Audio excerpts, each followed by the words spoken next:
Cinema വിശേഷങ്ങൾക്കും ഗോസിപ്പുകൾക്കും ദാസനും വിജയനും. ഈ channel ഇപ്പോൾ തന്നെ സബ്സ്ക്രൈബ് ചെയ്യുക. വെളിപാടിൻ്റെ പുസ്തകം എന്ന ചിത്രത്തിൻ്റെ ഷൂട്ടിങ്ങിനായി വീണ്ടും തലസ്ഥാനത്തെത്തിയിരിക്കുകയാണ് മോഹൻലാൽ. തിരുവനന്തപുരം കഴക്കൂട്ടത്തെ പ്രേക്ഷകരും ആരാധകരും നൽകിയ സ്വീകരണത്തിനും സ്നേഹത്തിനും മോഹൻലാൽ നന്ദി പറഞ്ഞു. ഏറെ നാളുകൾക്ക് ശേഷം ഇഷ്ടനായകൻ എത്തിയതിൻ്റെ സന്തോഷത്തിലായിരുന്നു നാട്ടുകാർ.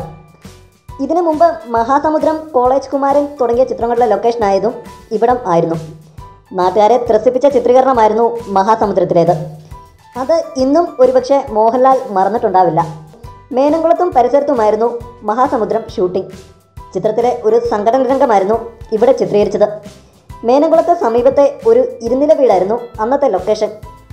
ബിജു പപ്പനെയും സംഘത്തെയും പങ്കായം കൊണ്ട് അടിച്ചോടിക്കുന്നതായിരുന്നു രംഗം.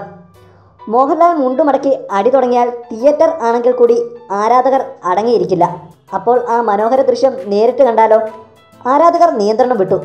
പലരും ലൊക്കേഷനിലേക്ക് ഇരച്ചു കയറി. ഒടുവിൽ ഷൂട്ടിംഗ് തടസ്സപ്പെടുന്ന സിറ്റുവേഷൻ വരെ എത്തി കാര്യങ്ങൾ. പിന്നെ മോഹൻലാൽ നേരിട്ട് ഷൂട്ടിംഗ് കാണാൻ വന്നവരോട് അഭ്യർത്ഥിച്ചു.